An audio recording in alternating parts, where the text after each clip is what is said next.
New at 6, the FBI's file on the Karen Silkwood crash. She's the Oklahoma whistleblower whose high-profile death inspired a 1983 movie starring Meryl Streep. It is a fascinating file full of accounts from those who arrived moments after Silkwood's car came to rest on the side of an Oklahoma road.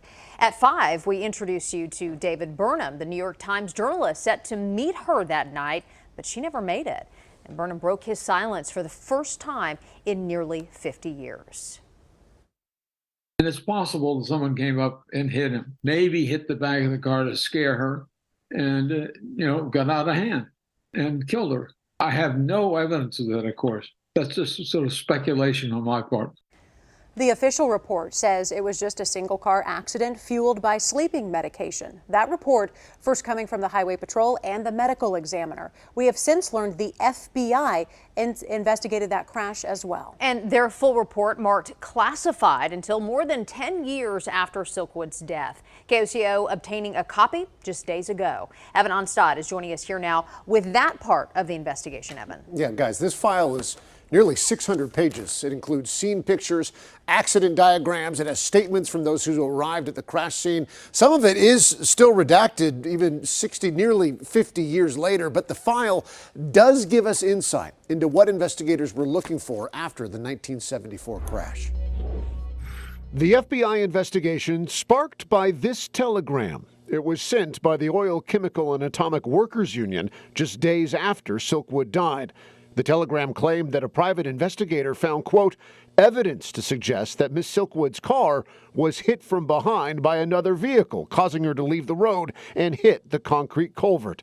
That investigator's report also put the case in the national spotlight, with New York Times reporter David Burnham writing his first story on the case. What had been just a car crash out in Oklahoma, which, that wasn't news, there was this allegation from the Atomic Energy, the Oil, Chemical, and Atomic Workers Union. His article is also cited in the FBI report. The special agent investigating the crash reported that Kerr McGee did not know Silkwood was planning to meet with Burnham or that she was planning to expose issues with the plant.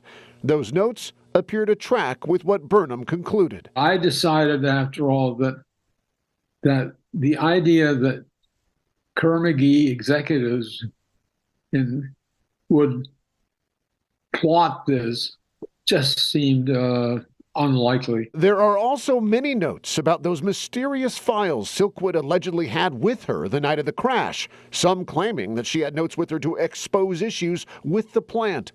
Others saying they were innocuous union documents. One statement from the trooper on scene described 2 stacks of paper, a half-inch thick, and a red spiraled notebook. Another, a statement from a man working at the auto shop where the wrecked car was towed. He said he saw 2 binders with soft covers that had the word nuclear on the front. He described thumbing through them and seeing typed document material. These binders were in a box of Silkwood's personal effects.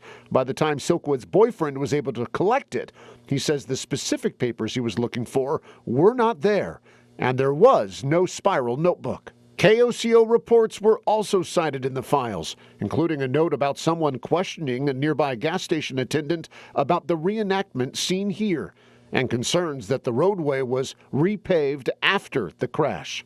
In the end, the FBI came to the same conclusion as the official OHP report. This was a single vehicle crash that was entirely accidental.